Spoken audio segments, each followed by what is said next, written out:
First things first, thank you guys for sledding across the wintry tundra that is New York tonight to come out and see one of my favorite movies of the year. Really appreciate it. My name is David Fear. I'm the chief film critic at Rolling Stone. Success has many fathers, of course, but we have one of the key fathers here tonight. So please help me welcome to the stage the screenwriter, Justin Kuritzkes.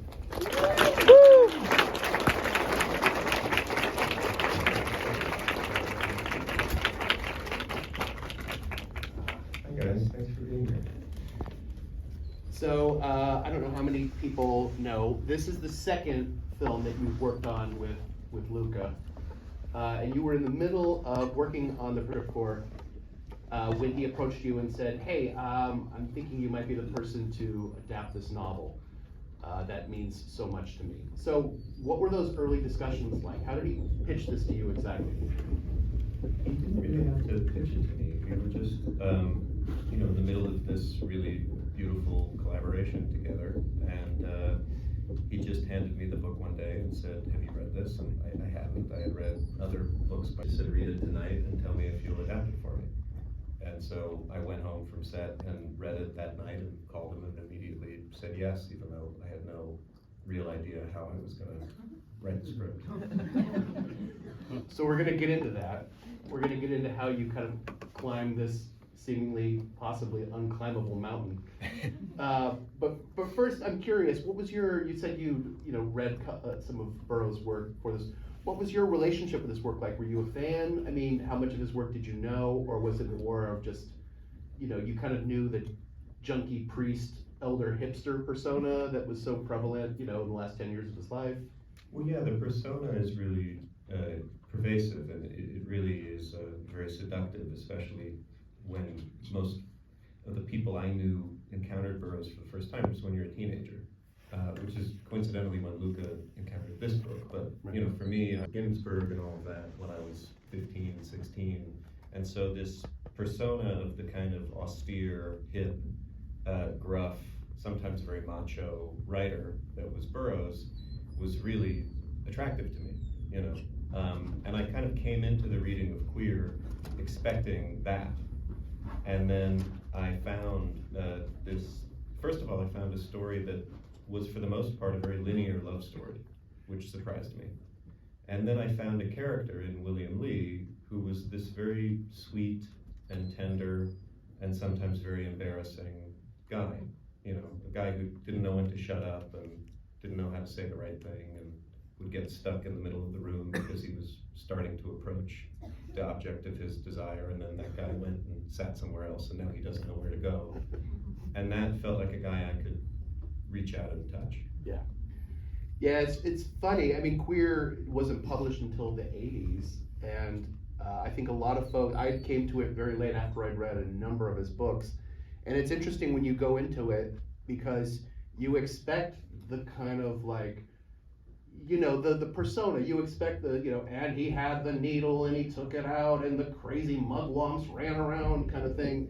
And it's such a humanizing novel if you know his previous work, because A, it doesn't read like that. Like you said, it's very much a straightforward love story. And B, it is a side of Burroughs that, in a way, I kind of understood why he didn't want to publish it for so long, why he had kind of pushed it to the back seat, because it is a very vulnerable book, especially for him.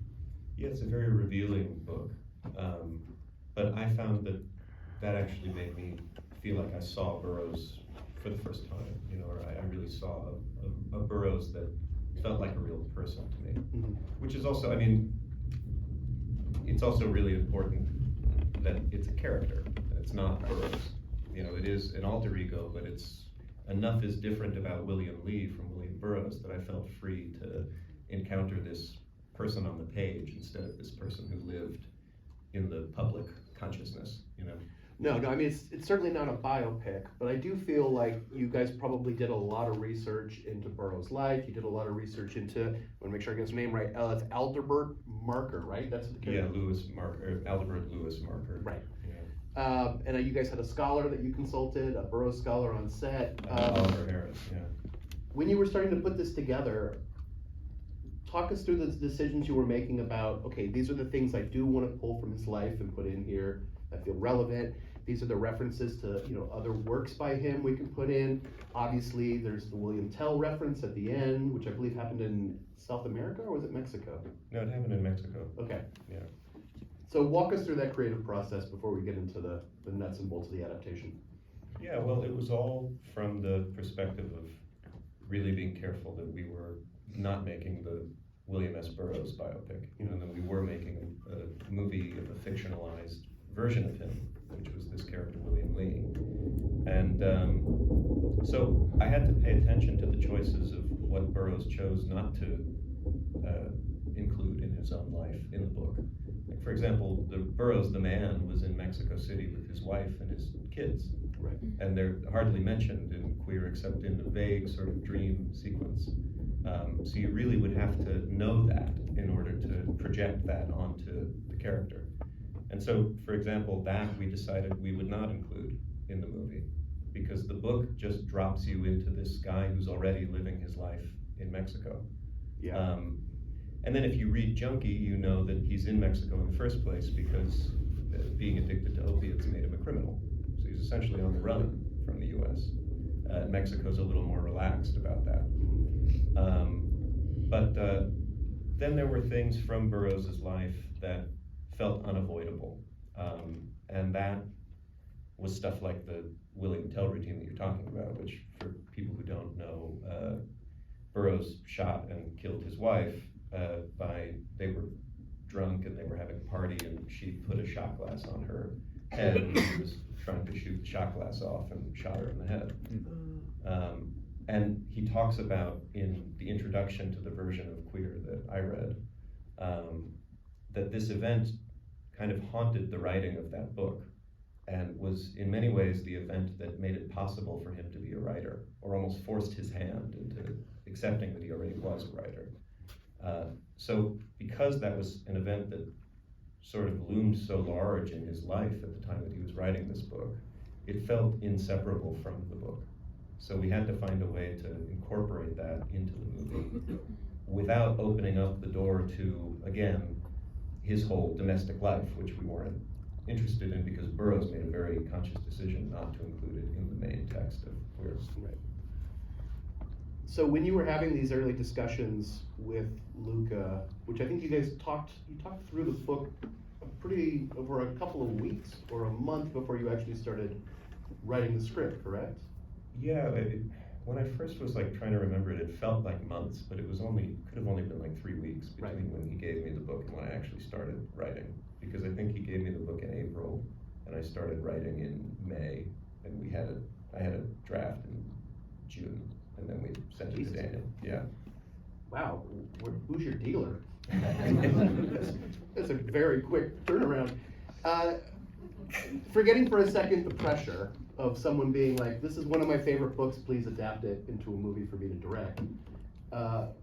Were there things that he had told you about his connection to the book that helped you kind of figure out where to start scaling this mountain in terms of the adaptation? We got to talk through a lot of the ways that we wanted to depart from the book, so that was incredibly useful. And we got to talk about our individual readings of the book and then sort of comparing those against each other. But he didn't really tell me about his connection to it further than the fact that there was a connection. He told me the sort of story of him finding this book in a bookshop when he was, I think, 17 or 18 or something in Palermo, and how much the book kind of called out to him. And knowing Luca at that point and being very close with him as a collaborator, but also at that point becoming really good friends, that was very meaningful to me. So I was kind of going through the book, trying to, for myself, find what Luca might have saw in it, Yeah. I don't know who here has read the book. It's been a while since I picked it up, but I remember the first time I saw this, they don't find the ayahuasca in the book, right? No, the book, they get to Cotter's hut in the jungle, and then there's a brief moment where it seems like they might get the yahe, and then that door is very quickly closed and they go back to civilization, not having gotten what they came for.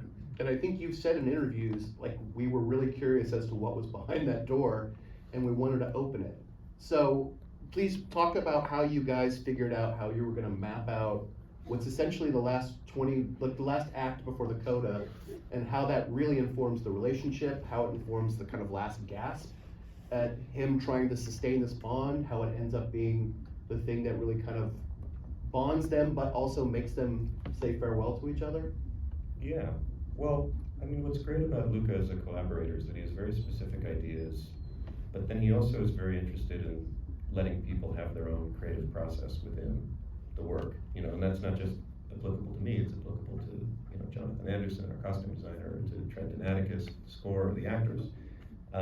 So one of the first conversations we had about how the movie was going to depart from the book was this idea of